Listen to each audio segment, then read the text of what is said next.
नमस्कार, स्वागत है आपका हिंद भारत में और मैं हूं आपके साथ प्रिया राय। बिहार विधानसभा चुनाव की तारीखों का ऐलान हो चुका है। कोरोना काल को देखते हुए इस बार 3 चरणों में होंगे चुनाव।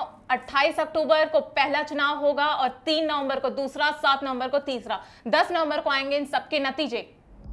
पहले चरण में 71 सीटों पर चुनाव होंगे। 31,000 होंगे पोलिंग स्टेशन। टोटल 16 जिलों के लिए किए जाएंगे मतदान। दूसरे चरण में 94 सीटों पर होंगे चुनाव। 42,000 होंगे पोलिंग स्टेशन। 17 जिलों के लिए होंगे मतदान।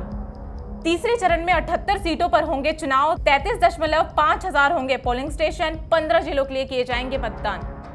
इस बार रोड शो के लिए सिर्फ 5 गाड़ियां ही अलाउड की जा रही हैं और साथ ही कोरोना को मद्देनजर रखते हुए सिर्फ 5 लोग ही घर घर जाकर प्रचार कर सकेंगे, वो भी सोशल डिस्टेंसिंग को मद्देनजर रखते हुए।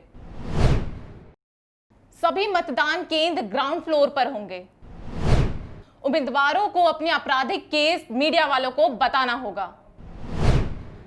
चुनाव का प्रचार वर्चुअली होगा और उम्मीदवारों की जो सूची है वो वेबसाइट पर उपलब्ध करानी ही होगी।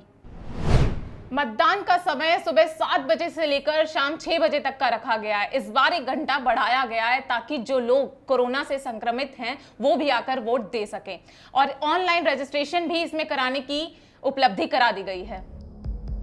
मतदान के अंतिम समय में कोरोना पीड़ित अपना वोट डाल सकेंगे, जिनके लिए अलग व्यवस्था होगी। प्रचार मूल रूप से वर्चुअल ही होगा, लेकिन डीएम छोटी रैली की जगह और वक्त तय करेंगे। हर पोलिंग बूथ पर साबुन, सैनिटाइजर समेत अन्य चीजों की व्यवस्था की जाएगी। वहीं चुनाव आयोग ने इस बार वोट डालने के लिए 1 घंटा अधिक वक्त रखा गया है। सुबह 7 बजे शाम 6 बजे तक का मतदान समय होगा, लेकिन लक्षण प्रभावित क्षेत्रों में ऐसा नहीं होगा। डोर टू डोर कैंपेन में सिर्फ 5 लोग ही जा सकेंगे। इस बार नामांकन और हलफनामा ऑनलाइन भी भरा जाएगा।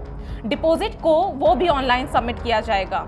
नामांकन के वक्त उम्मीदवार के साथ सिर्फ 2 लोग ही मौजूद रहेंगे। प्रचार के दौरान किसी से हाथ मिलाने की इजाजत नहीं होगी। बता दें कि बिहार में कुल 243 सीटों पर चुनाव होगा। राज्य में 29 नवंबर तक विधानसभा का कार्यकाल समाप्त हो जाएगा।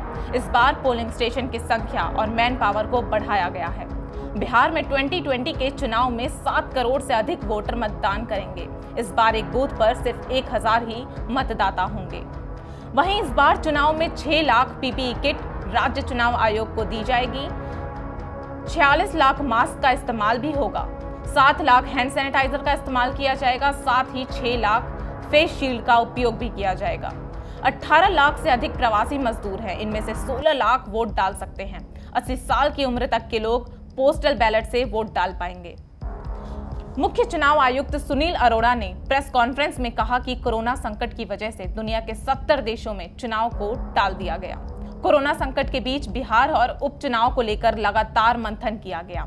बिहार चुनाव देश के सबसे बड़े राज्यों में है और चुनाव कोरोना काल सबसे बड़ा चुनाव है। बिहार की सत्ता पर काबिज नीतीश कुमार को उम्मीद है कि वो एक बार फिर सरकार में वापसी करेंगे, तो वहीं तेजस्वी की अगुवाई में विपक्ष एनडीए के खिलाफ मोर्चा खोले हुए है। सत्ता पक्ष और विपक्ष जनता से किस तरह से वोट मांगेंगे और क्या क्या मुद्दे उठाएंगे, इस बात को लेकर जुड़ गए हमारे साथ नरेश तोमर जी। जी तोमर जी, नमस्कार। देखिए प्रिया, बिहार चुनाव 3 चरणों में संपन्न होगा। सर एक मिनट प्रेस कॉन्फ्रेंस जो की गई है उसमें क्या क्या जानकारी चुनाव को लेकर दिया गया है? देखिए, बिहार चुनाव 3 चरणों में संपन्न होगा। 10 नवंबर को इसके नतीजे आएंगे। पहले चरण में 28 अक्टूबर में, दूसरे चरण में 3 नवंबर में और तीसरे चरण में 7 नवंबर को होगा। कोरोना काल को देखते हुए अब की बार बिहार में 3 चरणों में चुनाव किए जा रहे हैं। 71 सीटों पे चुनाव होगा। 31,000 पोलिंग स्टेशन होंगे, जिसको लेकर सभी तैयारी पूर्ण कर ली गई है और अभी तक बिहार प्रशासन जो है पूरा ताकतवर स्थिति में लग रहा है। जी तोमर जी, इसमें क्या क्या मुद्दे उठ सकते हैं कि लोग जनता से जाकर अपने वोट मांगे? कैसे कैसे मुद्दे उठाए जा सकते हैं?